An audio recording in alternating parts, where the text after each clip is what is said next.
ગુરુરાજને જેણે આપ્યો ધર્મ, શ્રુત ધર્મે સમજી સ્વરૂપ ચરણે કાપું કર્મ. જેણે જાણ્યો ખરો આત્મા, આત્માને અન્યને અક્ષય પૂર્ણ જ્ઞાની તે સિદ્ધને ધન્ય ધન્ય છે. ભાગ્યો ભાષણમાં ભગવાન, ધર્મન બીજો દયા સમાન. અભયદાન સાથે સંતોષ, દ્યો પ્રાણીને દળવા દોષ. વંદુ શ્રી ગુરુરાજને જેણે આપ્યો ધર્મ. સત્શ્રુતને નમસ્કાર, અસીમ ઉપકારી આત્માને નમસ્કાર, તારક ત્રિપુટીને નમસ્કાર, મહાવિત્રોને નમસ્કાર, મહાવિત્રો સમાન મુરબ્બીઓ મુમુક્ષોને નમસ્કાર. પરમ કૃપાળુ દેવ પ્રણીત વચનામૃતજી અંતર્ગત પત્રાંક 946 અને તે પછી તે પરથી આજ્ઞાવશાત પરમ પૂજ્ય બ્રહ્મચારીજીએ જે પ્રજ્ઞાબોધ રચ્યો છે તેમાં 3 પુષ્પની આપણે યથાશક્તિ વિચારણા કરી. આ સાલ પરમ પૂજ્ય બ્રહ્મચારીજીની 125મી જન્મ જયંતિ યાને સવા શતાબ્દી ચાલી રહી છે અને તે જન્માષ્ટમીના અનુસંધાનમાં આપણે પ્રજ્ઞાબોધ શરૂ કર્યો. એમાં પુષ્પ 4, દયાની પરમ ધર્મતા. પહેલો જ શબ્દ દયા લખ્યું છે, જે હંમેશા યાદ રહીએ તો આપણું કામ થઈ જાય. દયા અને એનો ઊંધો કરીએ એટલે યાદ. આપણને આપણો આત્મા યાદ હોય, આપણને બીજાનો આત્મા યાદ હોય અને કંઈ પણ ડીલ કરીએ, કંઈ પણ કામ કરીએ, કંઈ પણ વિચાર કરીએ, કાંઈ પણ સંબંધ રાખીએ, જે પણ થાય છે તે ઉપયોગપૂર્વક, યત્નપૂર્વક, દયાપૂર્વક થાય છે. એમાં પણ આ દયા, સ્વરૂપ દયા અને નિશ્ચય દયા કે પોતાનો આત્મા છે, હું આત્મા છું અને સામો પણ જીવજંતુ હોય તો પણ આત્મા છે, બીજી કોઈ જ્ઞાતિનો હોય તો પણ આત્મા છે અને કોઈ પણ હોય પણ એ પહેલો આત્મા છે, પછી બીજું બધું છે. તો દયાની યાદ અથવા તો યાદ કરતાં કરતાં જે કરવાનું છે તે દયા. અને એ પરમ ધર્મ છે, ઉત્કૃષ્ટ ધર્મ છે. અહિંસા એ પરમ ધર્મ કીધો છે. દયા અને અહિંસા માતા અને પુત્રી અથવા એક સિક્કાની બંને બાજુ છે. દયા કહેતા કરુણા, કહેતા અનુકંપા, કહેતા બીજું કાંઈ નથી પણ અહિંસા છે. જે જૈન ધર્મ, વિતરાગ ધર્મ અથવા સર્વજ્ઞ કે કેવલી પ્રરૂપિત ધર્મ કે પરમ કૃપાળુ દેવ કીધેલો ધર્મ એ શું છે? તો કે એ દયાનો જ ધર્મ છે, નિર્ગ્રંથનો ધર્મ છે.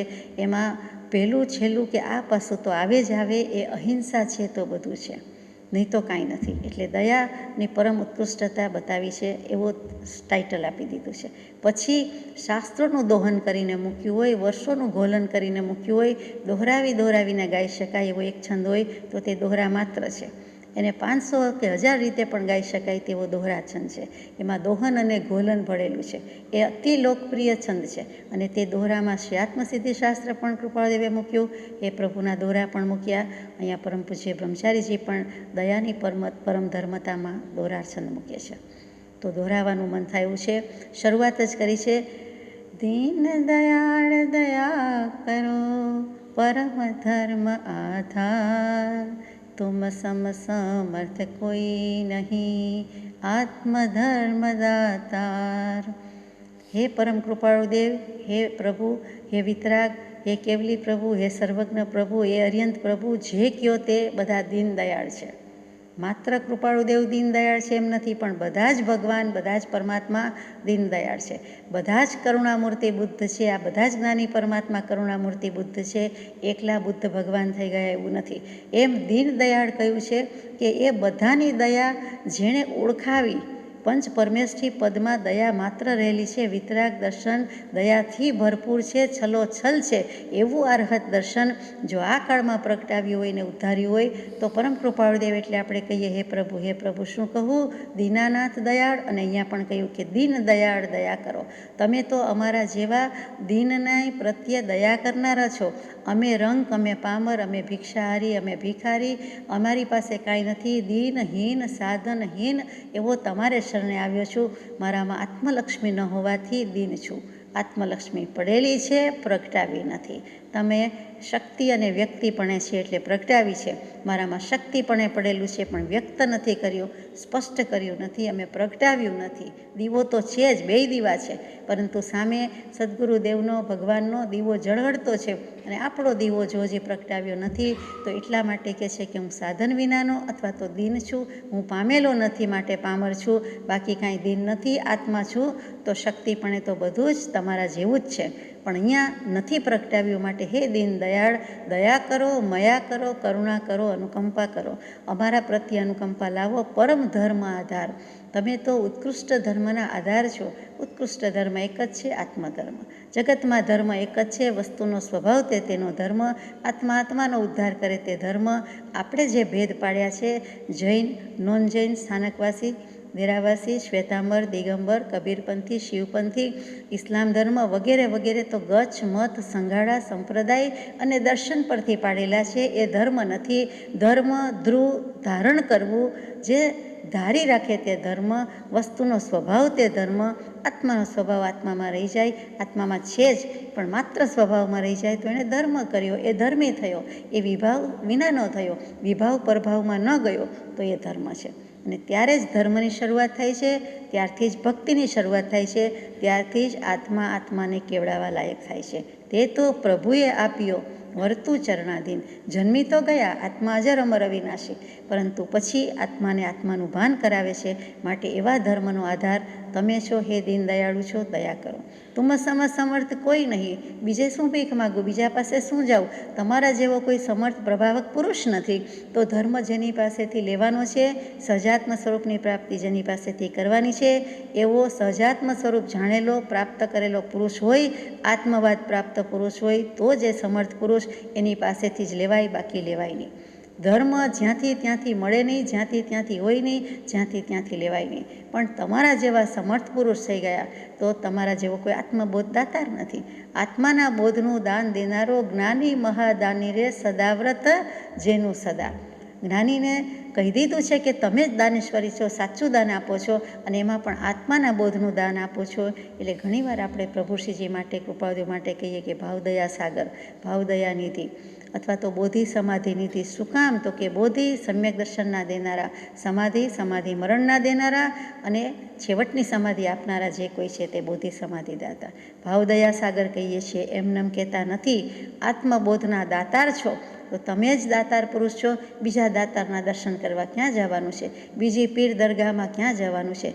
હિન્દુ મુસ્લિમ બંનેને માન્ય હોય એવા પીર દાતાર પાસે પણ જવાનું નથી. તમે જ મોટા દાતાર છો, દાતા છો, અને તે જેવા તેવા નથી, પણ ધર્મના આપનારા છો, આત્માના દેનારા છો, અનન્ય શરણના પકડાવનારા છો. માટે તમને સમય સમયના નમસ્કાર કરીએ છીએ. સમર્થ શબ્દ સામાન્યપણે આવા પ્રભાવક પુરુષ અને કેવલી કોટીના પુરુષ કે પરમાત્મા કોટીના પુરુષ પાસે જ કહેવાય. વ્યવહારમાં આપણે સક્ષમ અને સમર્થ ઘણીવાર વાપરીએ છીએ, પણ પરમાર્થમાં તો સમર્થ કહીએ ત્યારે બહુ વિચારવાનું છે કે અર્થ સમર્થ છે અને છે તો જ કહેવાય છે, એવા પુરુષોને જ કહેવાય છે. આગળ જઈએ કે દ્રવ્ય ભાવ રૂપ ભેદથી કહો કરી વિસ્તાર, મધુરી વાણી ગુરુતણી ભાવ જગાવે સાર. કે તમે વિસ્તારથી કીધેલું છે દયાનું સ્વરૂપ, દ્રવ્યથી પણ કહો છો અને ભાવથી પણ કહો છો, સ્થૂળ રીતે પણ કહો છો, સૂક્ષ્મ રીતે પણ કહો છો.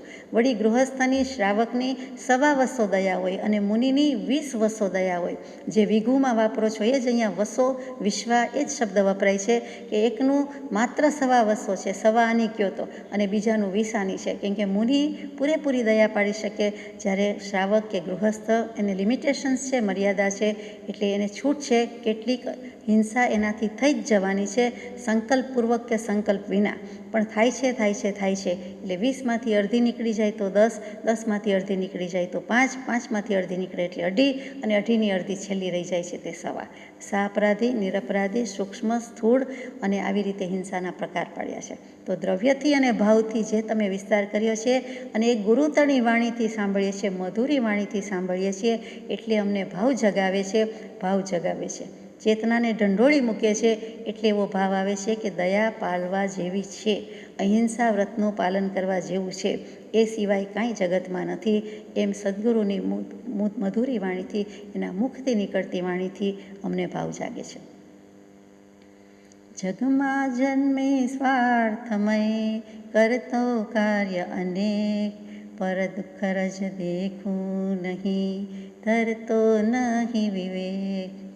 આ જગમાં જન્મીને તો સ્વાર્થમય કાર્ય અનેક કરતો આવ્યો, અનંતકાળથી કરતો આવ્યો. આ ભવમાં પણ સ્વાર્થી જ રહ્યો છું અને સ્વાર્થ વશાત જ બધા કાર્ય કરતો જઉં છું. અને સાથે સાથે પરના દુઃખનું રજ માત્ર દેખતો નથી, બીજાના દુઃખનો લવલેશ વિચાર કરતો નથી કે મને ગમે છે પણ સામાન્ય નથી ગમતું, અથવા તો એનું અણગમતું હું કરું છું, એને પસંદ નથી તેવું કરું છું, એને ફાવતું નથી, અનુકૂળ નથી એવું બોલું છું, એવું વર્તું છું, એમ એકેય બાબતમાં વિચાર નથી. માત્ર પોતાના સ્વાર્થ વશાત બધું ખેલે છે અને હું કરતો જઉં છું. ધરતો નહીં વિવેક. સ્વ અને પરનો વિવેક નથી એટલે સામાજીવને પણ ન ગમે, મારે કરવા યોગ્ય નથી.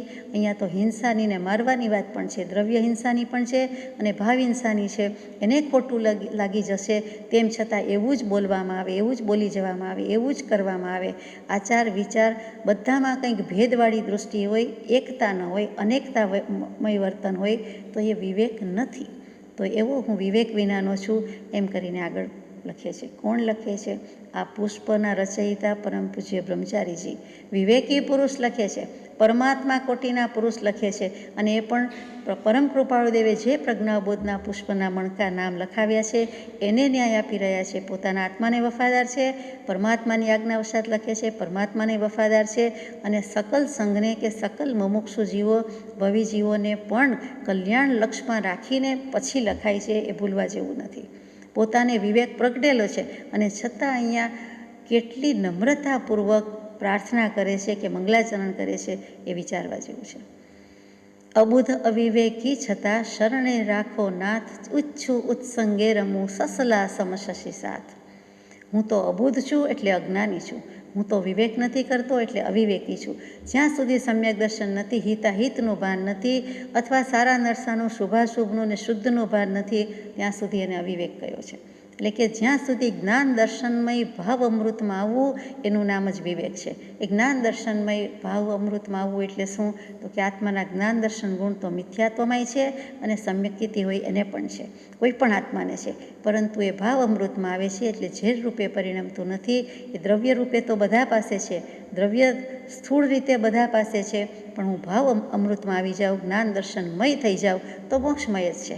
એટલે કે મને અબુધ છું, અજ્ઞાની છું, અવિવેકી છું, વિવેક વિનાનો છું, તો હે નાથ, નાકમાં નાથ પહેરાવી દે એવી રીતે મને તમે શરણે રાખો. હું તમારા શરણમાં પડું છું, ચરણ કમળમાં પડું છું. અહીંયા તો કહી દીધું કે હવે ઈચ્છું છું કે ઉત્સંગે રમું, તમારા ખોળામાં બેસાડી દો. જેમ સસલું ચંદ્રમાની પાસે રમે છે, એના ખોળામાં રમે છે. આપને તો ખ્યાલ જ હોય કે નરી આંખે પણ દેખાય છે કે ચંદ્ર એના પ્રકાશમાં કાં તો રેટીઓ કાંતતી બેન દેખાય છે અને કાં તો આપણને સસલું દેખાય છે. મોટે ભાગે સસલું દેખાય, બચપણથી જોતા આવ્યા છીએ, આજે પણ જોશો તો એ સસલું ચંદ્રમાના ખોળામાં છે, એ રમતું દેખાય છે. તો કે એવી જ રીતે માનો ખોળો થોડાક સમય સુધી હોય એમ નહીં, આ તો ભગવાન તમારા ખોળામાં હાથે માથે ને સાથે, વળી ખોળામાં હું તમને હાથે માથે સાથે રાખું છું, તમે મને તમારા ખોળામાં રાખો. તમારા ઉત્સંગે રમું એટલે હું ખોળામાં રમું, જેમ સસલું હર હંમેશ નિરંતર ચંદ્રમા સાથે રમે છે, રહે છે, તેવી રીતે પણ મને તમારા શરણમાં રાખો. પછી ચંદ્રપ્રભા સમ તુજ ગુણે, સ્વરૂપ મુજ જણાય, માગું તુજ ગુણ રમણતા, દયા કરો ગુરુરાય. રાજચંદ્ર ભગવાનને સંબોધીને કહે છે, ચંદ્રપ્રભ સ્વામી પાસેથી લઈને આવ્યા છે. એટલે અહીંયા ચંદ્રની સરખામણી અને ચંદ્રપ્રભા કીધું કે ચંદ્રની કાંતિ સૂર્યની કાંતિ કરતાં જુદી, વિશેષ, અધિક મહત્ત્વની, જીનાગમમાં તો ઓર મહત્ત્વની છે કે સાતમી દૃષ્ટિનો બોધ અર્કપ્રભાસમ બોધપ્રભામાં ધ્યાનપ્રિયાએ દીઠી રહે, પણ આઠમી દૃષ્ટિ શશી સમબોધ વખાણુજી. સૂર્ય કરતાં ચંદ્રની શીતલતા, પવિત્રતા જુદી જ છે. સૂર્યના સામું જોઈ શકાતોય નથી, એટલો એનો પ્રતાપ, ગ્લેર લાવે, પ્રતાપ લાગે, પ્રભાવ છે. ઉગતો સૂર્ય હોય તો પણ આપણે એટલું જોઈ શકતા નથી, જ્યારે ચંદ્રની ચાંદનીમાં, શીતલતામાં, પવિત્રતામાં કદાચ 12 કલાક રહી શકીએ તેમ છે. તો એ ચંદ્રની પ્રભા છે, એ તમારા સ્વરૂપની પ્રભા છે, આભા છે. જે તીર્થંકર દેવની પાછળ ભામંડળ હોય છે, એ ભામંડળ શબ્દ આવ્યો ક્યાંથી? તો કે મૂળ તો આભામંડળ અને પ્રભામંડળ, એટલે એની તીર્થંકર દેવની કાંતિ, દીપ્તિ, પ્રકાશ, આભા, પ્રભા જ કંઈક વિશિષ્ટ છે, અતિશયવંતી છે. તો એ જો ભામંડળ ન હોય તો આપણને એના પ્રકાશથી એટલા અંજાઈ જઈએ કે સામું જોઈ પણ ન શકીએ, દર્શન પણ ન કરી શકીએ.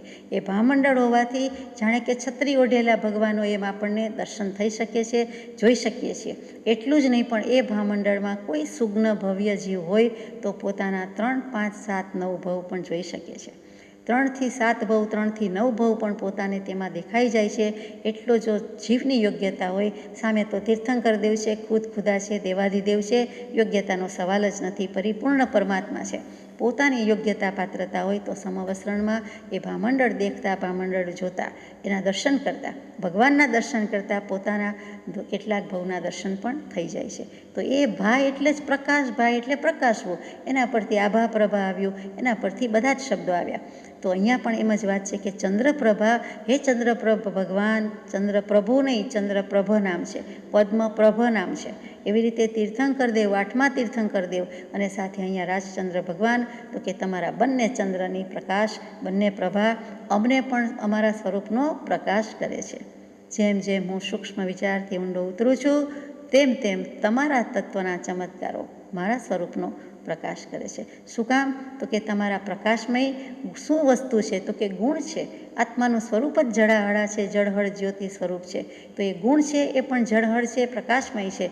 અને એટલા માટે એ ગુણમાં હું રમી લઉં, રમણતા કરું, મગ્ન થઈ જાઉં, લીન થઈ જાઉં, ગરકાવ થઈ જાઉં, મુશ્કુલ થઈ જાઉં, એવી દયા કરો હે ભગવાન, હે ગુરુરાય એટલે ગુરુરાજ ભગવાન, મારા પર દયા કરો. આપણે મંગલાચરણ કરીએ છીએ ત્યારે મોક્ષ માર્ગસ્ય નેતારમ ભેત્તારમ કર્મ ભૂભૃતામ જ્ઞાતારમ વિશ્વતત્વાનામ, બધાય તમારા જે લક્ષણ ગુણ છે કહી દીધા અમે, કે મોક્ષ માર્ગના નેતા છો, કર્મરૂપી ઘાતી કર્મના પહાડના ભેદતા એટલે ભેદનારા છો, અને વિશ્વકર્મના જ્ઞાતા છો એટલે કે કેવલ જ્ઞાની છો. એક એક સમયની, એક એક દ્રવ્યની, ગુણની, પર્યાયની પરિણતિ તમારા જ્ઞાનમાં જડાહળા છે. એવા હે ભગવાન, તમને નમસ્કાર શું કામ કરીએ છીએ? વંદે તદ્ગુણ લબ્ધયે, તે ગુણની પ્રાપ્તિ, તે જ ગુણ, તે જ રમકડું બાળકને જોઈએ, તે જ વસ્તુ જોઈએ, તેમ તે જ ગુણોની પ્રાપ્તિ માટે હું તમને નમસ્કાર કરું છું, વંદન કરું છું. એમ આપણે મંગલાચરણમાં ગાઈએ છીએ. એ જ અહીંયા કહ્યું કે હું પણ તમારા ગુણમાં રમણતા કરી રહું. તમારા ગુણો જોઈએ છે એમ નહીં, તમારા ગુણો તમારી પાસે ભગવાન, મારા ગુણો મારી પાસે છે, પડેલા જ છે, એટલા જ છે, એવા જ છે. તમે પ્રગટાવ્યા તો તમારા યોગે જોગે હું પણ મારા ગુણને પ્રગટાવી રહું, અને એમાં જ મશગુલ થઈ જાઉં, એવી દયા કરો પ્રભુ, દયા કરો. માર ભાવને મારવા તુજ ઉપદેશ અપાર, અણુપણ જીવ હિંસા નહીં, તુજ ઉરમાહી ઉદાર. વિતરાગના માર્ગમાં, કૃપાદેવના માર્ગમાં અને પર્યુષણ પર્વ ચાલતા હોય.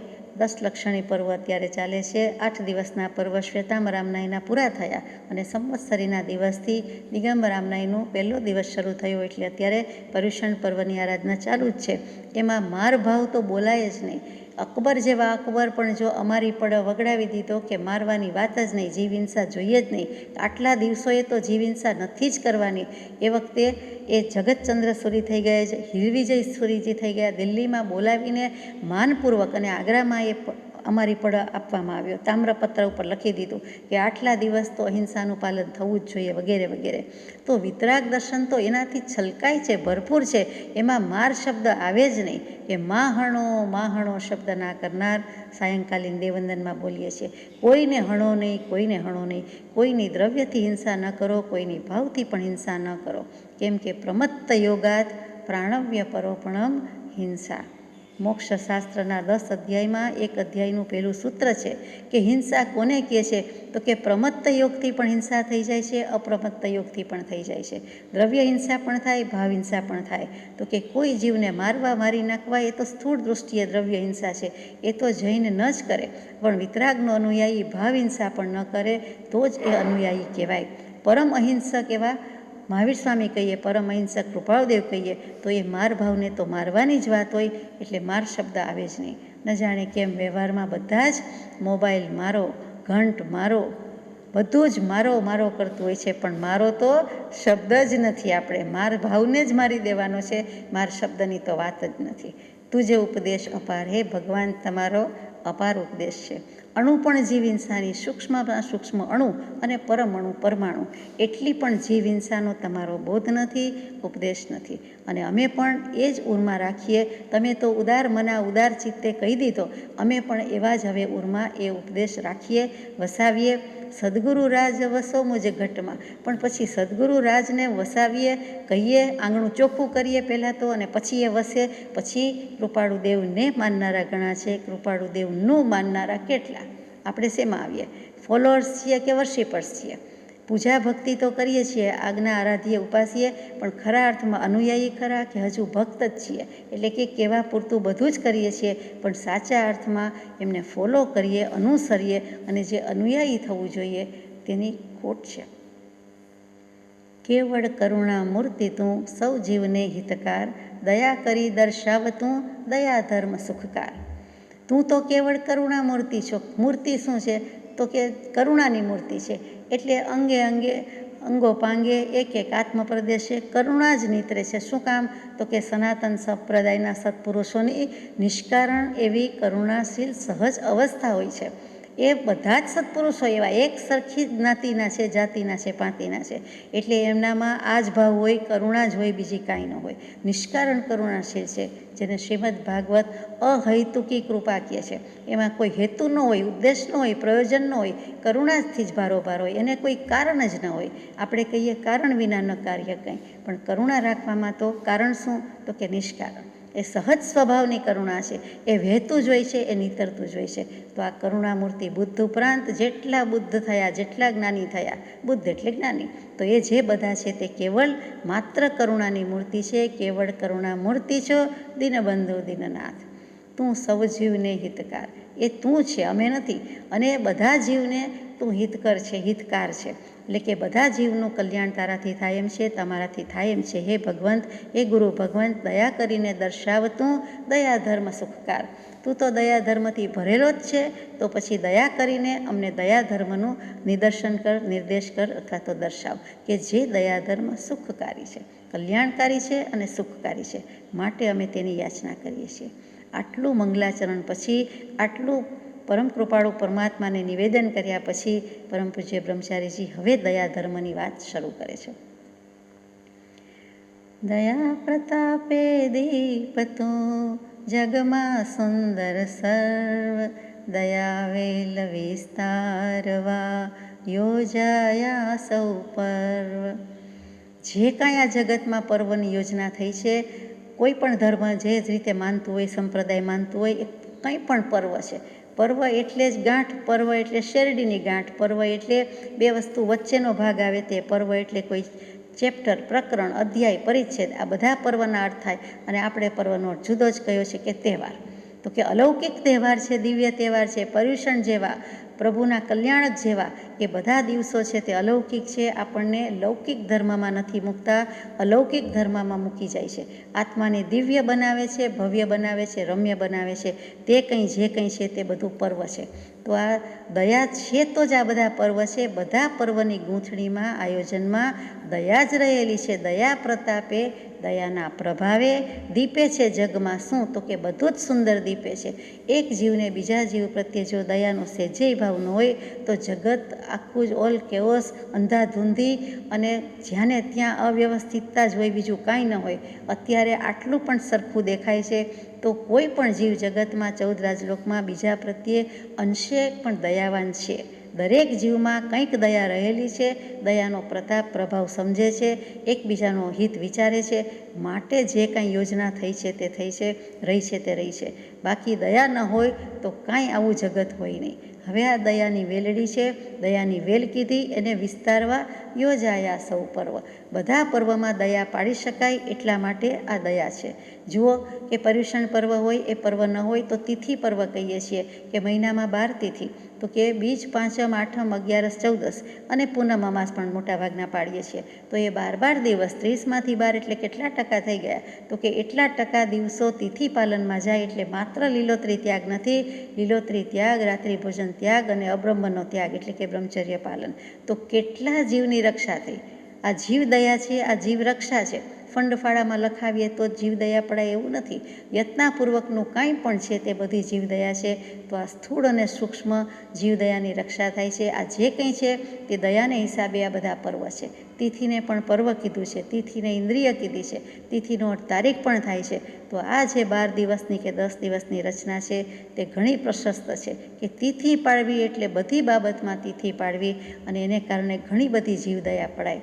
જેમ કે આપણે આખી જિંદગીમાં જેટલા વર્ષ રહ્યા એમાં પહેલેથી જન્મથી કે 2-5 વર્ષના થયા ત્યારથી રાત્રિ ભોજન ત્યાગ જ હોય. તો આપણને 12 કલાકનો ત્યાગ હોવાથી આપણે અડધી જિંદગી ઉપવાસમાં કાઢી. 60 વર્ષની ઉંમર હોય તો આપણે 30 વર્ષ 25 વર્ષ આપણે ઉપવાસ કર્યા કહેવાય. એટલે કેટલું સારું કહેવાય. દેખીતું નથી પણ ધીમે ધીમે બધું ભેગું થઈ જાય છે. કાંકરે કાંકરે પાળ બંધાય છે અને ટીપે ટીપે સરોવર ભરાય છે. એ દેખીતો ઢગલો નથી પણ આ કેટલો પુણ્યનો પુંજ ભેગો થયો. તો આ જીવદયા પાલનમાં કીધું કે સ્થૂળ અને સૂક્ષ્મ બંને રીતે જો અહિંસાનું પાલન કરો તો આ પર્વ છે.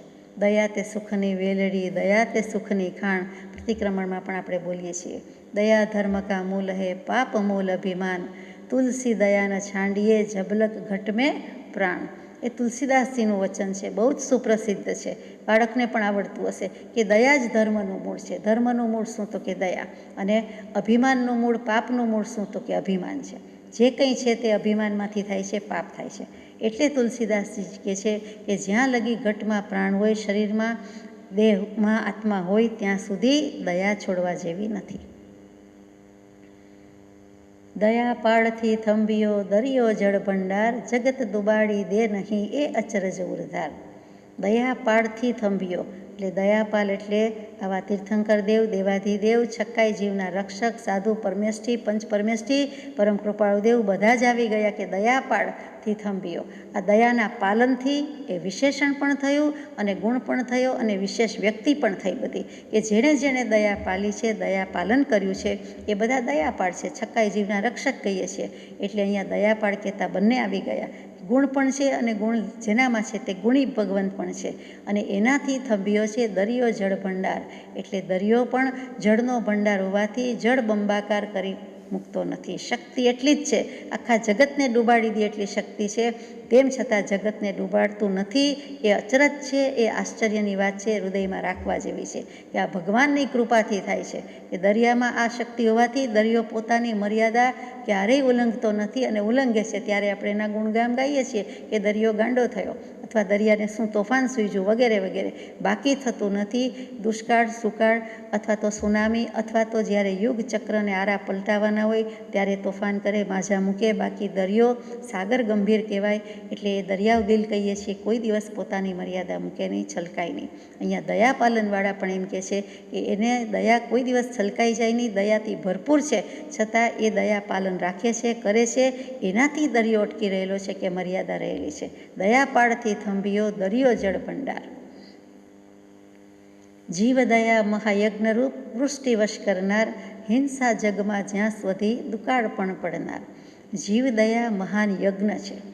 યજ્ઞ એટલે આપણને તરત જ હિંસા થતી હોય તે જ આવે કે અગ્નિને કાંઈ ને કાંઈ એમાં ઈંધણને બળતણને કાંઈ ને કાંઈ હોમવાનું હોય ને જવતલ હોમવાના હોય ને વગેરે વગેરે.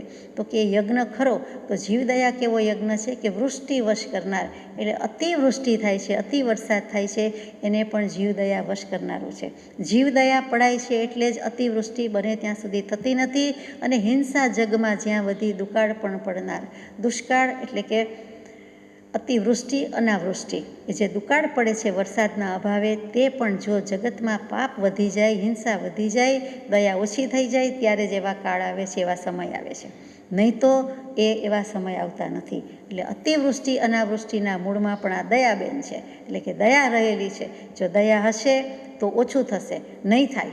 અને દયા નહીં હોય, દયા કરતાં હિંસા વધી જવાની છે, તો પછી આ અતિવૃષ્ટિ ને અનાવૃષ્ટિ, લીલો કાળ, દુકાળ કંઈ ને કંઈ થયા કરે છે. આપણો રોજબરોજનો અનુભવ છે, દર વર્ષે કાં તો અતિવૃષ્ટિ કાં તો અનાવૃષ્ટિ, અને કેટલીક વખત તો 56 જેવો દુષ્કાળ આવે, કેટલીક વખત 12 વર્ષે દુષ્કાળ આવે, વગેરે વગેરે. પણ જીવદયા મોટો યજ્ઞ છે કે જે વૃષ્ટિને વશ કરી શકે છે, દુકાળને પણ વશ કરી શકે છે, એટલે કે થવા દેતો નથી. દયા મંત્રથી વશ કરો, સ્વાર્થ પિશાચ મહાન, ખાવ ખાવ વધી બધું જગ કરશે વેરાન. દયા નામનો મંત્ર છે, દયા રાખવાની છે, પોતાના આત્માની અને બીજાના આત્માની, બધા જ પર દયા રાખવાની છે. તો દયા નામનો મંત્ર મોટો છે.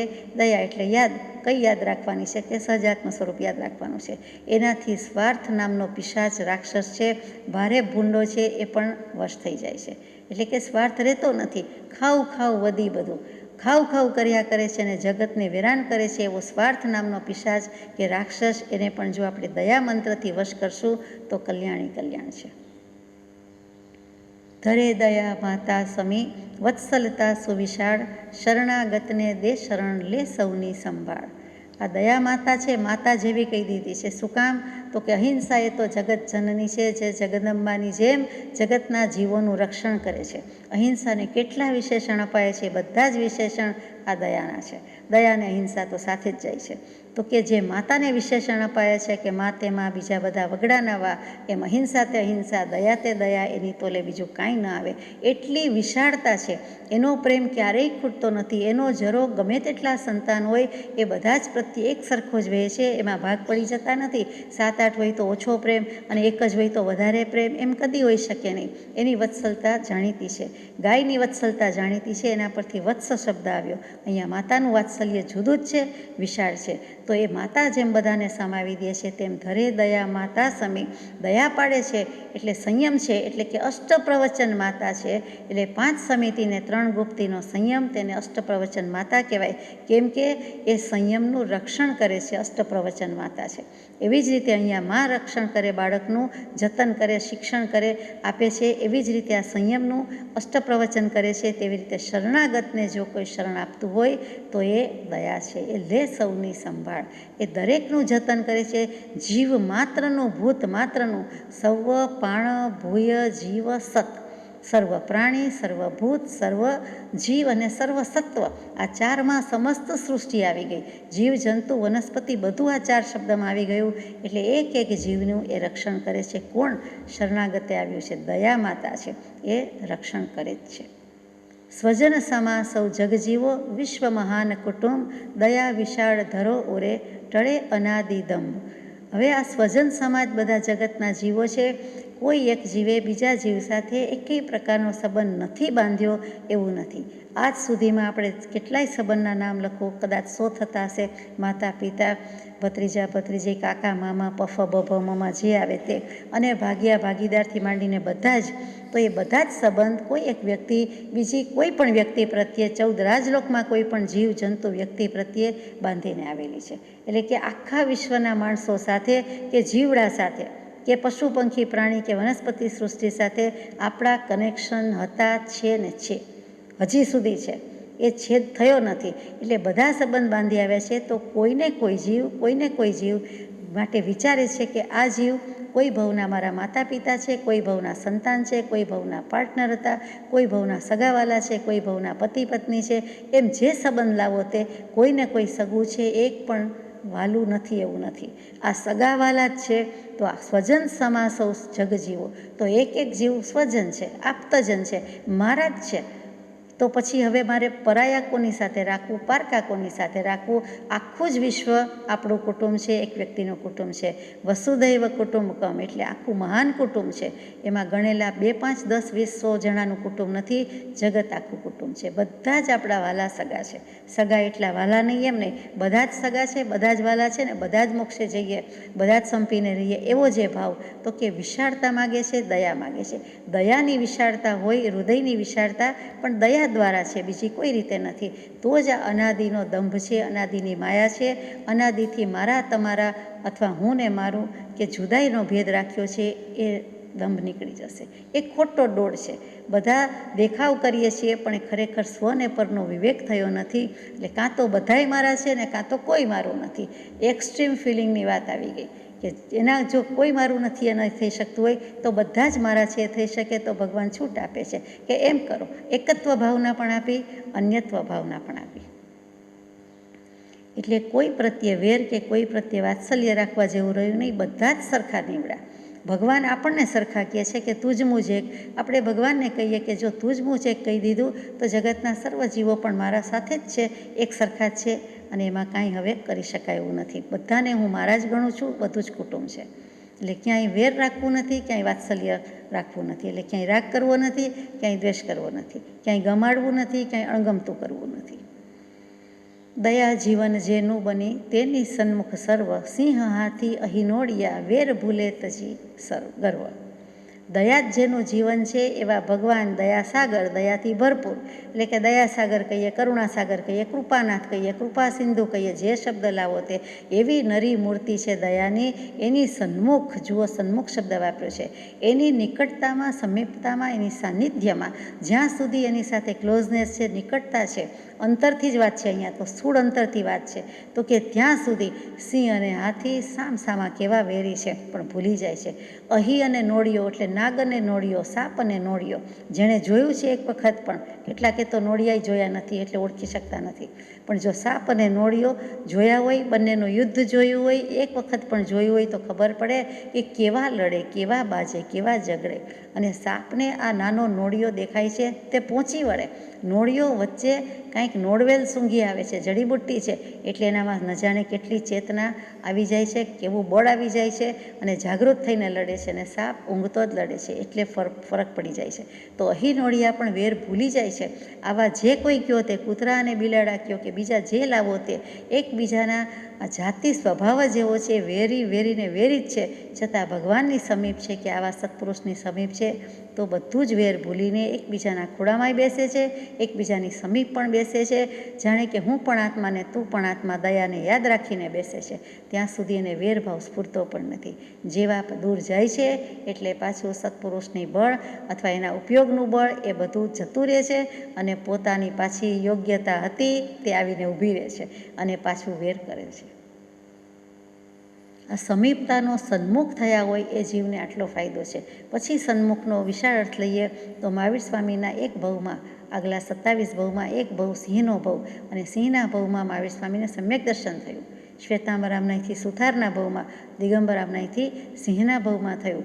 તો એ શાકાહારી બની ગયો એટલું જ નહીં પણ સંકેત લઈ લીધું. જો સિંહના ભવમાં પણ થઈ શકે તો એ કેટલી અઘરી વાત છે. તો મનુષ્ય ભવમાં તો થઈ જ શકવું જોઈએ. તો સિંહ અને હાથી, અહીં અને નોળિયા બધા વેરભાવ ભૂલી ગયા છે.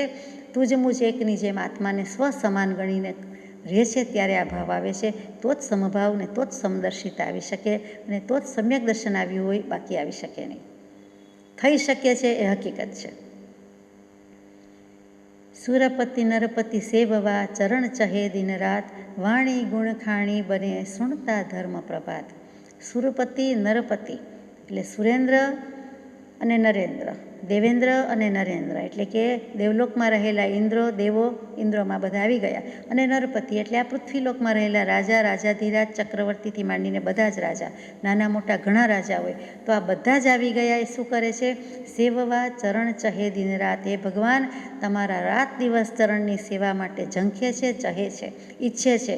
વાણી ગુણ ખાણી બને. આપની વાણી એટલી ગુણની ખાણી છે, ભંડાર છે, ગુણની ખીણ છે, ગુણની ખાણ કહી દીધી છે. સુણતા ધર્મ પ્રભાત. એ ખીણમાં પડે તોય વાંધો નહીં, ખાણમાં પડે તોય વાંધો નહીં, ઉતરીને બહાર ના આવે તોય વાંધો નહીં. એનું નામ ગુણ ખાણી. એ ગુણમાં ગરકાવ જ થવાનું છે, મશગુલ જ થવાનું છે, ડૂબી જ જવાનું છે, એમાં જ રહેવાનું છે. ગુણની ખાણ છે અને એ વાણીને ગુણ ખાણી બને. સુણતા ધર્મ પ્રભાત. એવી તમારી ગુણથી ભરેલી અતિશયવંતી વાણી સાંભળતા અમારા ધર્મનું પ્રભાત ઉગી જાય, સમ્યક દર્શનની પ્રાપ્તિ થઈ જાય છે. રાત્રિ વ્યતિક્રમી ગઈ, નિદ્રાથી મુક્ત થયા, ભાવ નિદ્રા ટાળવાનો પ્રભાત કરજો. વચ્ચે સવાર થયું, પ્રભાત ઉગ્યું. ક્યારે પ્રભાત થયું કહેવાય? પ્રાતઃકાળની ભક્તિમાં સુપ્રભાત અષ્ટકનો શ્લોક બોલીએ છીએ તે શ્લોક પ્રમાણે કે મેં સુપ્રભાત અષ્ટકમ, આ મારું સુપ્રભાત, આ મારું મંગળ પ્રભાત, good morning, very good morning. કયું? ધ બેસ્ટ મોર્નિંગ, તો કે સમ્યક દર્શન થયું. તો એ જે ધર્મ સન્મુખ થયો કહેવાય, અને તે ધર્મ પ્રભાત ઉગ્યું કહેવાય. પોતે ત્યારે ધર્મી થયો, પોતે ત્યારે ભક્ત થયો, ત્યાં સુધી નહીં. ત્યાં સુધી ધર્મ થવાની, ધર્મી થવાની, ધર્મ આરાધવાની, ભક્તિ કરવાની શરૂઆત ખરી સામાયિક સમ્યક દર્શન આવે ત્યારે, ખરો સમભાવ સમ્યક દર્શન આવે ત્યારે. પરંતુ ત્યાં સુધીનો પ્રયાસ, અનુષ્ઠાન, ક્રિયા, તો કે માત્ર ક્રિયા નથી, પણ ત્યાં સુધીનો પુરુષાર્થ છે, અનુષ્ઠાન છે. એ મેળવવા માટેની, પ્રાપ્તિ માટેની આપણી જે કંઈ મહેનત મૂકીએ છીએ, ઉદ્યમ કરીએ છીએ, તે બધું છે. એટલે નથી કરવાનું એમ નહીં, પણ ખરું ત્યારે થાય છે. 100 ક્યારે કહેવાય? 99+1 થાય ત્યારે જ. 10 ક્યારે કહેવાય? 9+1 થાય ત્યારે જ. 9.5 હોય તોય ન કહેવાય ને, 9.25 હોય તોય ન કહેવાય ને, 99.99 હોય તોય ન કહેવાય. એમ બધું કરીએ, પણ જ્યાં સુધી એકડો નથી થયો, સમ્યક દર્શન નથી, ત્યાં સુધી ધર્મ પ્રભાત ઉગ્યું ન કહેવાય. પણ હવે ન કહેવાયની વાત નથી. અહીંયા તો આ સુરપતિ નરપતિ પણ જેના ચરણની સેવા ચાહે છે, ઝંખે છે, ચરણમાં નમસ્કાર કરે છે. ધમ્મો મંગલ મુકેઠમ અહિંસા સંજમો તવો દેવાવિતમ નમન સંતિ જસ ધમે સયામણો. આ અહિંસા, સંયમ અને તપરૂપી ધર્મ જ ઉત્કૃષ્ટ મંગળ છે કે તપ છે, કે જેને દેવો પણ નમસ્કાર કરે છે. જેનું મન સદાય અહિંસા, સંયમ અને તપમાં છે, અહિંસા, સંયમ અને ધર્મમાં છે, તેને દેવો પણ આ લોકમાં આવીને પણ નમસ્કાર કરે છે. તો ભગવાનને કરે એમાં નવાઈ શું છે? કૃપાળદેવને કરે એમાં આશ્ચર્ય શું છે? વેદ મંત્રના ઘોષથી કરે યજ્ઞ દે દાન, પણ હિંસા સહધર્મ તે વિષમિશ્રિત પકવાન. વેદ મંત્રના ઘોષથી, મંત્રોચ્ચાર તો જોરશોરથી કરે છે, હોંશભેર ઉલટભેર કરે છે, અને ઘોષ નાદ ઉઠી જાય છે, એટલો બધો કરે છે. યજ્ઞમાં દાન પણ એટલું આપે છે, પરંતુ હિંસા સાથે કરે છે. એટલે એનું ફળ કેવું છે? એમાં હિંસા રહેલી છે. તો કે એ હિંસાને કારણે વિષમિશ્રિત પકવાન. પકવાન છે, સારામાં સારું મિષ્ટાન છે, જગતમાં ક્યાંય ન ખાધું હોય એવું છે, અભૂતપૂર્વ સ્વાદ છે, પરંતુ એમાં ઝેર ભેળવેલું છે, અને ભક્ષી જાય છે, આરોગી જાય છે. તેનું પરિણામ શું આવે? આપણે જાણીએ છીએ, દેહ ત્યાગ થાય, પ્રાણ ત્યાગ થાય. અને વચ્ચેથી મૂકી દીધું હોય અને કાંઈ પ્રયાસ કરવામાં આવે તો કદાચ કોઈ ઝેર કાઢવાનો પ્રયત્ન કરે, પણ કેટલું વિકટ છે, મુશ્કેલ છે, કેટલી વીતે છે, આપણે સમજી શકીએ એમ છે. તો વિષમિશ્રિત પકવાન છે, ઝેર ભેળવેલું કંઈ પણ મિષ્ટાન હોય, એનો શું મતલબ છે? એવી રીતે આ બધી યજ્ઞ યાગ કરતાં, હિંસા વગેરે કરતાં, એ ધર્મના નામે પણ એમાં હિંસા થાય છે, અને પશુની પણ હિંસા થાય, બલિદાન અપાતા, યજ્ઞ કહેતા, એ પણ યાદ આવે. બીજી પણ કેટલી બધી હિંસા થાય છે. તો એ વિષમિશ્રિત પકવાન છે, એનું ફળ એ પ્રમાણે હોય. એ ત્યાં ધર્મ નથી, અધૂરું સ્વરૂપ છે, અપૂર્ણ સ્વરૂપ છે. આપઘાત કરનારને કમોત બહુ ભવ થાય, પણ પરઘાતે બાંધ્યું વેર ઘણું લંબાય. કોઈ દિવસ આપઘાત એટલે આત્માનો ઘાત. આત્મા તો જન્મે છે, પછી મરતોય નથી, એટલે કે અજન્મા છે, અમર છે, અવિનાશી છે. પણ કોઈ પણ સંયોગમાં ગમે તેવો ભાવ આપણને તો આવે જ નહીં. પણ માનો કે કોઈ કરાવે, કોઈ એવા સંજોગ ઊભા કરે, તેમ છતાં ગમે એવું ઇન્જેક્શન આપે, પણ આપઘાતનો વિચાર તો કોઈ મુમુક્ષુ ક્યારેય કરે નહીં, કરી શકે નહીં. અને જો કરી નાખ્યો તો એને ઘણા ભવ સુધી કમોત થાય. જોકે પુરુષાર્થની બારી તો ગમે ત્યારે ખુલ્લી જ છે, ઉગાડી જ છે. બધાને થાય એવું નથી, મોટા ભાગે થાય, પ્રાયઃ થાય, ઘણાને થાય. પણ જે બેઠો થઈ જાય છે, પડે એટલે વાગે. જેવો પડ્યો હોય, જેવી પછડાટ હોય, ઉપરથી પછડાયો હોય તો વધારે વાગે. જેટલો આગળ જઈને પડે છે એટલો વધારે પડે અને પછડાટથી વાગે. પરંતુ એટલો જ પુરુષાર્થ કરી શકે, એટલા જ બળથી, બેવડા બળથી પાછો ઊભો થઈ શકે, ઊભો થઈને ચાલતો દોડતો થઈ જાય, અને પડ્યો જ નહોતો એટલો પુરુષાર્થ કરીને ચડી જાય, છેક સુધીના માર્ગે પણ જઈ શકે. એટલે જરાય દુઃખ થવા જેવું, દુઃખ લગાડવા જેવું કે આર્ત ધ્યાન કરવા જેવું નથી. પણ જ્ઞાની પુરુષે લખ્યું છે એટલે માન્ય કરવા જેવું છે કે એવા કમોતના સંયોગ એને વધારે મળે. આ છેલ્લા જ ભવનો આપઘાત હોય એમ હોય તો સવાલ નથી, પણ નહીંતર વધતું જાય અને વધારે વધારે ભવ એવા થતા જાય. પણ જ્યારે બેઠો થઈ જશે ત્યારે એ બહુ ભવ નહીં કરે, અથવા તો એક ભવમાં પણ એ બેઠો થઈને, બળિયો થઈને આગળ જઈ શકે છે. પણ પરઘાતે બાંધ્યું, પણ બીજાને હણ્યા કે માર્યા. એક જીવે બીજાને માર્યું, પોતે પોતાને મારી નાખ્યો એની વાત થઈ ગઈ. હવે બીજાને મારે છે તો બીજાનો ઘાત આઘાત કરતાં, બીજાની હિંસા કરતાં વેર બંધાય છે. એટલે વધુને વધુ વેરભાવ ક્યાંય સુધી ચાલે છે. સાંપ્રત સમાજમાં, કોઈ જ્ઞાતિમાં, કુટુંબમાં વર્ષોથી વેરઝેર ચાલ્યું આવતું હોય તો એના ફળ અત્યારે ભોગવતા હોય, 3 પેઢી 5મી પેઢી સુધી ચાલતું હોય, અને પાછું કે અમારે તો વર્ષો પેઢીઓથી જાણે 400-800 વર્ષથી ચાલ્યું આવે છે, એનું પાછો ગૌરવ કરતા હોય. મૂકી દેવાનું છે, ચાલ્યું આવે છે તો ઓસિરાવી દેવાનું છે. અનાદિકાળથી આત્માને કર્મનું યુદ્ધ ચાલે જ છે, વેરી જ છે, મૂકી દેવાના છે, એમ એને પણ છોડી દેવાના છે. તો પરઘાતે બાંધ્યું વેર ઘણું લંબાય, એટલે પાછા ઘણા ભાવ સુધી એવા ને એવા સંયોગ ઉપસ્થિત થાય. ટૂંકમાં આપઘાત કરવાની કોઈ દિવસ આજ્ઞા તો ન હોય, પણ સલાહ પણ નથી, શિખામણ પણ નથી. જ્ઞાની પુરુષે તો વિરોધ જ કરેલો છે કે ક્યારેય કરવા જેવું નથી. એવું શું જીવને દુઃખ લાગી જાય? જગતમાં અનાદિકાળથી અનંતકાળથી દુઃખ સહન કરતા આવ્યા, એવું શું દુઃખ કે સંયોગ આવી જાય કે એને આપઘાતનું મન થાય? કદી કરવાનું યોગ્ય નથી. શું કામ? તો કે એમાં તીવ્ર કષાય ભાવ રહેલો છે. કોઈને થોડા સમય પૂરતો, કોઈને લાંબા સમય પૂરતો. એ તીવ્ર કષાય ભાવ વિના આપઘાત થઈ શકે જ નહીં. એમાં દયા જેવો છાંટો જ નથી, અંશ નથી. પાછા દયા કાંઈ કે હું જતો રહીશ કે જતી રહું તો મારા પછી બધાને શાંતિ, સુખ ને દયા, એમ તો વિચાર જ ન કરાય. બધાને શાંતિ, સુખ, દયા નથી. આપણા કર્મ છે, આપણે કોઈને મારી નાખીએ તો એના કર્મ કાંઈ મરી જતા નથી. એટલે કે કર્મ તો ભેગા જ છે. કેટલીક વખત એમ પણ થાય કે મરસી ગ્રાઉન્ડ ઉપર એને દેહ ત્યાગ કરી દેવામાં આવે કે બિચારા બૌરીબાઈ છે. બૌરીબાઈ છે તો એને જીવવાનો હક છે. કોઈથી એ મરસી ગ્રાઉન્ડ પર પણ એને મરણ આપી શકાય નહીં, મારી શકાય નહીં. એ ધર્મથી વિરુદ્ધની વાત છે, એમ અહીંયા પણ સમજવાનું છે, આ અનુસંધાનમાં સમજવાનું છે. આપણને જો મર કહે તો એ બહુ દુઃખ થાય, તો પર જીવન મારતા કેમ નહીં અચકાય. કોઈને ખીજાતા, વળતા, ધમકાવતા સાંભળ્યા હોય, આપણને તો એવો યોગ નથી મળ્યો.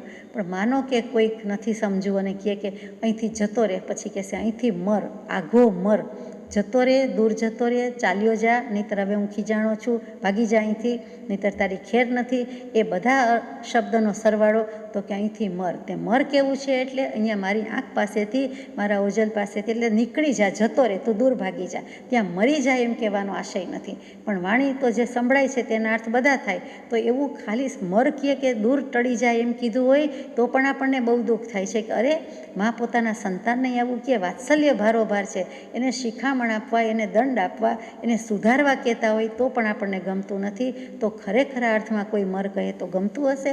જરાય ગમતું નથી. તો પછી બીજા જીવને મારવાનો આપણને અચકાટ થાય કે નહીં? બીજા જીવને મારવાનો હક છે? બીજા જીવને મારતા ખમચાટ થાય, ક્ષોભ થાય કે અરે હું કોઈને જીવન તો આપી શકતો નથી, તમારે મારી નાખવાના છે, શું કામ? એ મારવાના ધંધા હોય જ નહીં. એમ એ પરજીવને મારતા અચકાય છે. સ્થૂળ જીવને તો મારતા અચકાય, પણ સૂક્ષ્મ જીવને મારતા અચકાતો નથી. જ્યારે આપણે વ્યસન ત્યાગને અભક્ષ્ય 7 વ્યસન ત્યાગ લઈએ છીએ ત્યારે વિચારવા જેવું છે કે શિકાર, મોટા મોટા પશુ પંખીના કોઈ શિકાર કરવા જવાના નથી, પણ કોઈકને કોઈક નાના જીવજંતુ હોય કે મચ્છર, માકડ, જૂં વગેરે, અથવા તો ઉદય વગેરે, અથવા બીજા કેટલાક, તો કે એને મારી નાખવાનું કરવું પડે. ત્યારે શિકાર નથી તો બીજું શું છે? વિચારવા જેવું છે કે વ્યસન ત્યાગ લીધો હોય ત્યારે આ બધી વસ્તુ બહુ સમજવા જેવી છે. પછી સમજમાં હોય કે અણસમજમાં હોય, સંયોગો આધીન હોય તો એ પ્રમાણે, પણ તરત જ એમ થાય કે આ બધી હિંસા મારે કરવી નથી. આ આરંભ સમારંભ છે, આ હિંસા છે, ત્યાં સુધી હું કોઈ કાળે કોઈ ભવે છૂટી શકું એમ નથી. તો જેટલું દેખાય એટલું, જેટલું સમજાય એટલું, જાગ્યા ત્યાંથી સવાર ગણીને એ હિંસાથી પોબારા ગણી જવા જેવું છે. એને છોડી જ દેવા જેવું છે, એમાં રહેવા જેવું નથી. એમ આપણને વિચાર આવે. અનંત ભૂત ભવે થયા કોણ ન નિજ મા બાપ. આ બધા જ જીવમાં કોઈને કોઈ ભવના તો બધા જ મારા મા બાપ છે. તો એણે મારું રક્ષણ કર્યું છે અને મારે એમનું રક્ષણ કરવું જોઈએ. તો પછી કોના પ્રત્યે વેર વાત્સલ્ય રાખવું? તો પરને હણતા ગણો સ્વજન હણ્યાનું પાપ. જો કોઈ પણ જીવની હિંસા કરવામાં આવશે કે થઈ જશે જાણતા જાણતા મારાથી, તો મેં સ્વજન હણ્યાનો જે દોષ છે તે દોષ મને લાગે. કોઈ પોતાના સગાવાલાને મારી નાખે એ બને છે? તો કે એવી રીતે મેં મારા ઘરનાને જ મારી નાખ્યા, પોતાનાને મારી નાખ્યા, એટલું પોતે પાપ છે, દોષ છે એમ માનવા યોગ્ય છે. એટલે કે તો પછી જીવ ચાલશે નહીં, કોઈ જીવને હણશે નહીં. સ્વજન વિયોગ ન ઘડી ગમે તો જીવ હણો ન કોઈ, વિયોગ સદાનો મરણથી દીર્ઘ દૃષ્ટિથી જોઈ. જો આપણને સ્વજનનો વિયોગ ગમતો નથી, જરાય વાર ગમતો નથી અને કોઈ જીવને હણતા એના સ્વજન કુટુંબી બધા રડે છે, આર્તધ્યાન કરે છે, એના વિના ઝૂરે છે, વિરહ મારીએ છે, તો સમજવાનું છે કે એવું જ મને લાગે, જે બીજાને લાગે છે એ મને પણ લાગે. તો એ વિયોગ થઈ જાય છે અને એ દુઃખી થતા જીવોને જોઈને સમજવું, દીર્ઘ દૃષ્ટિ રાખો, લાંબે સુધીની નજર દોડાવો, લાંબા સ્થળથી અને લાંબા અંતરથી અને લાંબી દૃષ્ટિથી, કે આ મારે કરવા યોગ્ય નથી. મને પણ એટલું જ દુઃખ થાય જેટલું મારા આત્માને થાય તેટલું જ સામા આત્માને થાય, સામાને થાય છે એટલું જ મને થાય. તો પોતાના આત્મા સમાન ગણીને એ કરવા જેવું નથી. કહે તને મારી પછી ઇન્દ્ર બનાવવું તોય, કંઠે પ્રાણ છતાં ચહે જીવવાને સૌ કોઈ. કોઈ વાર એમ થાય કે આવી રહ્યા છે, હવે દેહ છૂટવાને વાર નથી અને આવી માંદગી છે, રોગ છે, વેદના છે, અથવા તો બીજા લક્ષણ સિમ્ટમ્સ એવા છે કે હવે વાર નથી, તો કહે છે કે તને હું મારી નાખું છું, પછી મારા આશીર્વાદથી, મારી કૃપાથી તને ઇન્દ્ર પદવી મળશે, તને ઇન્દ્ર બનાવીશ. જેમ કેટલાક દેવદેવી કહે, કોઈક ભગવાન કહે, ભગવાનના લેબાશમાં આવીને કે પછી મારી સાથે લઈ જઈશ, હું તને ઇન્દ્ર બનાવીશ, અથવા તો તું ત્યાં જ ગતિમાં પ્રાપ્ત થશે. એમ તો કોઈને આપી શકતું નથી, પણ પુરાણમાં, વાર્તામાં, કથામાં આવે, દૃષ્ટાંતમાં આવે, સમજવાનું છે. તો કે તને ઇન્દ્ર બનાવવું તો પણ કોઈ જીવ એમ જ કહી દે કે આ ભવે તો જીવી લેવા દો, આવતા ભવે થોડીક કલાક પછી, થોડા દિવસ પછી, જ્યારે આયુષ્ય પૂરું થશે ત્યારે જઈશ, ત્યારે ઇન્દ્ર બનવાની વાત. તમારા વચન ત્યારે પાડજો, અત્યારે હું મરવા રાજી નથી, હું મરવા તૈયાર નથી. જીજી વિષા પ્રબળ છે, મારે જીવવું છે, મારે મરવું નથી. કંઠે પ્રાણ આવી ગયા હોય, ગમે ત્યારે દેહ છૂટી જાય, પ્રાણ વછૂટી જાય એવી પરિસ્થિતિ છે, તો પણ જીવ માત્ર જીવવાને ઈચ્છે છે. એ મરવાને ઈચ્છતો નથી, મરવા માટે રાજી નથી. એને આત્મજ્ઞાન કે સમ્યક દર્શનની શ્રદ્ધાની પ્રાપ્તિ કરી નથી, એટલે જીવવા રાજી છે, મરવા રાજી નથી. જો પ્રાપ્તિ છે તો એને હમણાં મરણ થાય કે યુગોના યુગો પછી થાય, લાંબા કાળના આયુષ્ય હોય તો પણ જોઈ લઈશું, જીવી જાણીશું, એમ છે. એને કોઈ દિવસ નહીં તૃષ્ણા જેવ્યા તરણી, મરણ તણો નહીં ક્ષોભ. એટલે એને મરણ આવે તો એક ક્ષોભ નથી અને જીવવાની પણ કોઈ તૃષ્ણા નથી. એ જ્ઞાની પુરુષ છે, શાણા પુરુષ છે, એ પામેલા પુરુષ છે, તેને એવું હોતું નથી. બાકી કોઈ જીવની તૈયારી નથી. સાદી ભાષામાં, સાદા શબ્દોમાં, સર્વ જીવ સુખને ઈચ્છે છે, સર્વ જીવ જીવવાને ઈચ્છે છે. મરણ કોઈને પ્રિય નથી. તેથી ત્રિભુવન રાજ્યથી જીવન જીવને પ્રિય. 3 લોકનું રાજ્ય આપી દઉં પણ એક વખત મરી જા, ના, જોઈતું નથી. તમારું રાજ તમારી પાસે, તમે મરી જાઓ ને તમે રાજ ભોગવો ને, એમ કહેનારા છે. જ્યોતિષીને આપણે કહી દઈએ કે તમે તમારું જ સારું કરો ને, મારું આટલું કરવાથી આમ સારું થશે, વાતમાં કાંઈ માલ નથી, બને જ નહીં. તો તમે તમારું જ કલ્યાણ કરો, તમારી જ બધી રિદ્ધિ સિદ્ધિના સ્વામી થાવ. મને શું કામ કહો છો? તમે જ્ઞાન છે તો જણાવો અને તમે તમારામાં પરિણામ આવો, એ પ્રમાણે આચરો અને સુખી થાવ. પણ એમ તો બની શકતું નથી. અભયદાન ઉત્તમ ગણી કરો નહીં અપ્રિય. માટે અભયદાન જેવું એક ઉત્તમ દાન નથી અને એને જ પ્રિય કરવા જેવું છે, બીજું કાંઈ નથી. એટલે કે બધા દાનમાં આહારદાન, ઔષધદાન, અભયદાન, જ્ઞાનદાન, એમાં પણ અભયદાનને સર્વોત્કૃષ્ટ કીધું છે. જ્ઞાની પુરુષ અભયદાનને કહે છે ત્યારે સ્થૂળ હિંસાથી તો બચાવે છે, સૂક્ષ્મ હિંસાથી પણ બચાવે છે અને આપણને કેવા કરે છે? અબહમ અમર ભયે ન મરેંગે. હવે અમે અમર થઈ ગયા, સમ્યક દર્શન પ્રાપ્ત કરીશું, આત્મજ્ઞાન પ્રાપ્ત કરીશું, એટલે હવે અમે મરવાના નથી. યા કારણ મિથ્યાત દેહ તજ ક્યું કર દેહ ધરેંગે. હવે દેહ ભવ ધરવાના હોય નહીં, મિથ્યાત્વને ઓસિરાવી દઈએ છીએ, ત્યાગ કરી દઈએ છીએ. ત્યારે જીવ કહી શકીએ કે હવે અમે અમર, હવે અમે ખુશ, હવે અમે આજ્ઞામાં, અને હવે અમે કલ્યાણ કરીને જઈશું, કલ્યાણ કરીને જંપીશું. દેહનાશ સમ વચન ઘા, મન બાળે બહુ ક્લેશ, પાંખ આંખ તું તોડફોડ, એ હિંસક આદેશ. હજી દેહનાશની વાત જ કરે છે કે એવા વચનના ઘા કરે, પોતે પોતાની મેળે કરે નહીં, પણ સુપારી આપીને કરાવડાવે કે આટલું કામ થઈ જાય તો લાખ, 5 લાખ, 10 લાખ, કરોડ આપી દઉં. તો એ શું છે? બીજાના દેહને નાશ કરવા માટે, પ્રાણ લઈ લેવા માટે વચન ઘા, વચનરૂપી ઘા કરે છે, વચનરૂપી પ્રહાર કરે છે, શસ્ત્ર ફેંકે છે, બહુ ક્લેશકારી છે. કે મારી નાખ, આ પંખીની પાંખ તોડી નાખ, આ પંખીની આંખ ફોડી નાખ. આપણને તો આવું સાંભળવું, વાંચવું ગમતું નથી, બોલવું ગમતું નથી. તો પછી આદેશ કરનારાને તો કે એને એવો કોઈ લક્ષ્ય નથી, એ કહી દે છે. કેટલાક પંખી પાડે છે અને પછી વેચે છે, અને આવા કોઈ વખત આંખ પાંખ વિનાના કરીને પણ વેચે છે. તો એ શું છે? કેટલીક વખત રૂષ્ટપુષ્ટ કરીને વેચે છે. એ કેવો ધંધો છે? શિકારી જ છે, બીજું કાંઈ નથી. કેટલી હિંસા આચરે છે. એવી જ રીતે માંસ કોઈ ખાતું ન હોય એ સમજી શકાય છે, પરંતુ એ બધી વસ્તુ અભક્ષ્ય અને અપેય પદાર્થોને ખાવાનો પીવાનો નિષેધ છે, નિયમ છે. કદાચ પોતે ક્યારેય નથી ખાતા, એ નિયમ પણ લીધેલો છે, પરંતુ એ આજ્ઞા હોવા છતાં, ખાનાર પીનાર ન હોવા છતાં એ ખરીદનાર, વેચનાર અથવા તો ભાગીદારીમાં અથવા તો સાયલન્ટ પાર્ટનર અથવા કોઈ પણ રીતે પીરસનાર કાંઈ પણ એવો ધંધો કરે છે તો એને એટલો જ દોષ લાગે છે. એવી જોબ કરવી પડે એટલો જ દોષનો ભાગીદાર છે. એટલો બિઝનેસ કરવો પડે અથવા તો ભાન ન હોઈને થઈ જાય અથવા સંયોગ વસાત થઈ જાય, પણ ભાવ કે ભાન ક્યાં જતો રહે? કોઈ પરાણે તો કરાવતું નથી, આપણે સહી કરીએ ત્યારે થાય છે. તો કે એવા ધંધામાં પણ એટલો જ દોષ છે. માત્ર માંસાહાર કે વગેરે વાપરે તો જ દોષ લાગે છે એવું નથી. 7 રીતે બધા ચોર કીધા છે, 7 રીતે બધા સ્વરૂપના ચોર છે, બધા જ પાપી કીધેલા છે. એટલે એમાં પણ પડાય નહીં.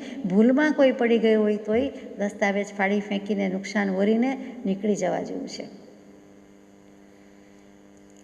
હિંસક જીવને મારવા કહેતો કોઈ અજાણ, કહેનારો તે કોટીનો હિંસા શિક્ષક જાણ. કોઈ કોઈને બોધ આપે, ઉપદેશ આપે અને ખોટો આપે. અજાણ સામી વ્યક્તિ અજાણ છે, અજ્ઞાની છે, એને ખબર પણ નથી કે આમાં પાપ લાગે છે, આ તો મારો ધર્મ છે એમ માને છે. આપણે મનુષ્ય, આપણે પશુ પંખીનું જીવજંતુનું નહીં કરીએ તો કોણ કરશે એમ કરીને ખોટી રીતે મારી નાખે છે. તો એને કહેવામાં પણ આવે છે, એટલે કે અનુમોદનાર છે. કેવું કરવું, કરાવવું, અનુમોદવું. તો કે જે સમર્થન આપે છે, પોષણ આપે છે અને કહે છે કે માર વાંધો નહીં, એ તો ચાલે, આજીવિકા માટે કરવું પડે, અથવા તો મારે આમ છે માટે કરવું પડે, અથવા હું તો વચલો માણસ છું, માત્ર દલાલ છું, પણ આટલું આમ કરી નાખતો તને આટલા મળે, મને આટલા મળે. આ જે બધી હિંસાનો શિક્ષક થાય છે, કોનો શિક્ષણ છે? તો કે અહિંસાનું પાલન કરાવવાની બદલે હિંસા પડાવે છે. એટલે હિંસાની શિખામણ, હિંસાનું શિક્ષણ આપે છે. એ ભૂલ છે, દોષ છે. એ જ કોટીનો કહેવાય, એટલે કે એટલો જ પાપી, દોષીને મહાઘાતી કહેવાય. એને એટલું જ પાપ લાગે છે. દયા રીબાતાને હણીએ એમ કહે મતિ મૂઢ, કર્મ ન છોડે કોઈને હણો કર્મ ગતિ ગૂઢ. દયા રીબાતાને હણીએ. મતિ મૂઢ, જેની બુદ્ધિ ભ્રષ્ટ થઈ ગઈ છે કે મૂર્ખ જેવા છે, એ શું કહે છે કે રીબાતાને હણીએ. આપણે દયા તો કોને ઘડે? તો કે રીબાતાને હણે, પણ કર્મને છોડે કોઈને. આ તો બિચારો રીબાઈ છે, પીડાય છે, દુઃખી છે, સાવ ડેથ બેડ પર છે, અથવા કેટલી વેદના છે, આવા દર્દની વેદના છે, તો દયા કરી કહેવાય. આપણે એને મારી નાખો એટલે બિચારો અહીંથી છૂટે. અહીંથી છૂટે, એના કર્મથી છૂટે છે. કર્મ તો ભેગા જ છે. એને બીજે જશે, બીજે જ સમયે પહોંચી જશે, 4 સમયમાં પહોંચી જશે. ત્યાં સેજ પથારી રાખી નથી, ઢોલિયા ઢાળી રાખ્યા નથી. એ વધારે આર્ત ધ્યાન, રૌદ્ર ધ્યાનના સંયોગવાળામાં જન્મશે. બીજું કે આપણે કોઈને એવું કરાય નહીં. એટલે રીબાઈ તો રીબાવા દેવાનો છે, પણ આપણાથી દયા જ રાખવાની છે. આપણે એને હણી શકવાનો અધિકાર નથી. કર્મ ન છોડે કોઈને, કર્મ કોઈને છોડતા નથી. હણો કર્મ ગતિ ગૂઢ. કર્મની ગતિ ઘણી ગૂઢ છે, રહસ્ય ભરી છે, વિચિત્ર છે. એટલે કર્મની ગતિ પાસે ન્યારી જ છે, એની પાસે બધું જ પાંગડું છે. માટે આત્માની મતિ કર્મની ગતિ કરતાં ચઢિયાતી હોવી જોઈએ. તો કે મતિ મૂઢ સાથે પ્રાસ કયો છે, ગતિ ગૂઢ અને મતિ મૂઢ. ત્યાં તું મતિનો મૂઢ ન થઈ જા, તું ગૂઢ મતિવાળો થા. કર્મની ગતિ ગૂઢ છે, ગહન છે, તો એથી પણ તું ગહન વિચાર કર કે તારે કોઈને મારી નાખવા યોગ્ય નથી, કોઈનું જીવતર લઈ લેવાનો અધિકાર નથી. સામી વ્યક્તિ કહે તો પણ આપણે એ કરવાને લાયક નથી, યોગ્ય નથી. બહુ સમજવા જેવી વાત છે.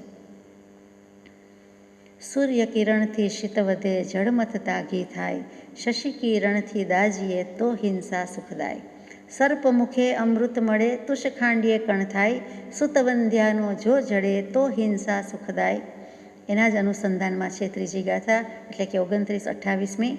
તેલ જરે રેતી પીલીએ, ઝેર વડે જ જીવાય. સૂરજ ઉગે રાત્રિએ તો હિંસા દુઃખદાય. તો હિંસા સુખદાય. અહિંસા સુખદાયી કે હિંસા? તો કે હિંસા દુઃખદાયી અને અહિંસા સુખદાયી. તો અહીંયા હિંસાને સુખદાયી કહી છે કે આટલી શરત હોય તો પછી હિંસાને અમે સુખદાયી કહીએ છીએ. કઈ કઈ શરત છે? શું બને તો કે સૂર્ય કિરણથી શીત વધે. જો સૂર્યના પ્રકાશથી અને પ્રચંડ કિરણોથી ઠંડી વધી જતી હોય, શિયાળો થાય, ઠંડુ થઈ જતું હોય, તો પછી જળમથતા ઘી થાય. જો પાણી વલવતા ઘી નીકળતું હોય તો હિંસા સુખદાયી છે. એટલે કે અશક્ય વાત છે એ બધી વસ્તુ લીધી છે, પણ ઉપમા બહુ સરસ આપી છે. શશી કિરણથી દાજીએ, જો ચંદ્રના કિરણથી આપણે દાજી જતા હોઈએ તો હિંસા સુખદાય, તો તમે હિંસામાં સુખ માનો. એ તો બનતું નથી. સાપના મુખમાં અમૃત વસે, એટલે કે સર્પ મુખે અમૃત મળે. કદાચ સાપના મુખમાં ઝેરની બદલે, ઝેરની કોથળી નીકળવાની બદલે અમૃત જ નીકળે તો તમે હિંસાને સુખદાય માનો. તુષ ખાંડીએ કણ થાય, ફોતરા ખાંડીએ, ફોતરા છિલકા એને ખાંડીએ, એમાંથી જો અનાજના કણ નીકળતા હોય કે થઈ જતું હોય તો તમે હિંસામાં સુખદાયક માનો. સૂત વંધ્યાનો જો જડે, જો વંધ્યા છે એને ત્યાં આપણે સૂત છે, પુત્ર છે એમ કહીએ કે વંધ્યાનો પુત્ર, તો કે અશક્ય વાત છે તો હિંસા સુખદાય, એટલે હિંસામાં સુખ હોય એ પણ અશક્ય જ છે.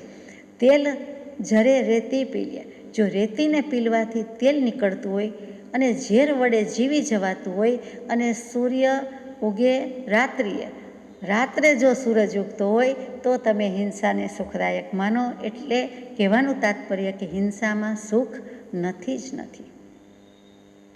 હજુ આગળ કહે છે, જળ જાણે જો જીવને, જીવ કદી જળ થાય, દેહધારી કો ના મરે તો હિંસા સુખદાય. જળથી ચેતન ઉપજે, ચેતનથી જળ થાય એવો અનુભવ કોઈને ક્યારેય કદી ન થાય. કૃપાળુદેવે શીખવી દીધું, આપણને ગોખાવી દીધું, અને જો આપણે આટલું ગોખી લઈએ તો કલ્યાણ જ છે કે જળમાંથી ચેતન ન થાય, ચેતનમાંથી જળ ન થાય. તો પછી આ જળ જાણે જો જીવને, જળ કોઈ દિવસ જીવને આત્માને જાણવાનો છે, બની શકવાનું જ નથી. અને એવી રીતે જીવ આત્મા કોઈ દિવસ જળ થવાનો છે, આપણે થઈ શકવાના નથી. અને દેહધારી કોઈ દિવસ ન મરે એવું બન્યું છે, બની શકે જ નહીં, હોઈ શકે જ નહીં, તો મરી ક્યાંથી શકે. તો પછી હિંસા સુખદાયી માનવી. આ જ વસ્તુને અમિત ગતિ નામના ધુરંધર આચાર્ય થઈ ગયા. એમણે અનેક શાસ્ત્રો લખ્યા, અનેક આગમ લખ્યા, અનેક સુભાષિત લખી છે. સંસ્કૃત સાહિત્યમાં જ છે એટલી નહીં, પણ એમની પણ અદ્ભુત અવનવી છે. અને તેમાં એમણે મૂક્યું, અત્યારે તો ગુજરાતીમાં જ કહું છે કે અહિંસા એ તો ધર્મ છે, ન ધર્મ હિંસા માં કદી, પશ્ચિમ દિશે ઉગે રવિ, પૃથ્વી ભલે ઊંધી પડે, છો અગ્નિથી શીત વ્યાપતિ, સાપના મુખમાં અમૃત વસે, ભલે ભલે મેરુ પર્વત ચડે, ન ધર્મ હિંસામાં મળે, ન ધર્મ હિંસામાં મળે. એટલે કે હિંસામાં ધર્મ છે જ નહીં, અહિંસા એ તો ધર્મ છે. અહિંસા ખલુ ભૂતાનામ જગતી વિદિતમ બ્રહ્મ પરમમ. એ પણ ધુરંધર આચાર્ય, જૈન આચાર્ય થઈ ગયા, એમણે લખ્યું છે. અંતમાં એટલું જ કે અહિંસા પરમો ધર્મ, અહિંસા પરો ધર્મ, પરો દમઃ, અહિંસા પરમમ દાનમ, અહિંસા પરમમ તપઃ. એટલે અહિંસામાં જ તપ છે, અહિંસામાં જ દાન છે, અહિંસામાં જ દયા છે, અને અહિંસા જ ધર્મ સમાન છે. દયા, દાન, શીલ, તપ, ભાવ, ચારે ચાર વિશેષણ, અને 5 કહેવા હોય તો 5, એકમાત્ર અહિંસા શબ્દમાં સમાય છે. તેવી અહિંસાને પૂર્ણ રીતે પાળનારા, આચરનારા નમન તપસ્વી મહાવીરને. અને એક મહાવીરને કહો એટલે બીજા મહાવીર તો એમાં આવી જ જાય છે કે પ્રાર્થના છે કે સર્વ ધર્મ પ્રત્યે સમભાવ, અને એ પ્રાર્થનામાં કહી દીધું કે એવા પૂર્ણ તપસ્વી અને અહિંસાને પૂર્ણ આચરનારા નમન તપસ્વી મહાવીરને, નમન તપસ્વી કૃપાળુદેવને. સજાત્મ સ્વરૂપ પરમ ગુરુ.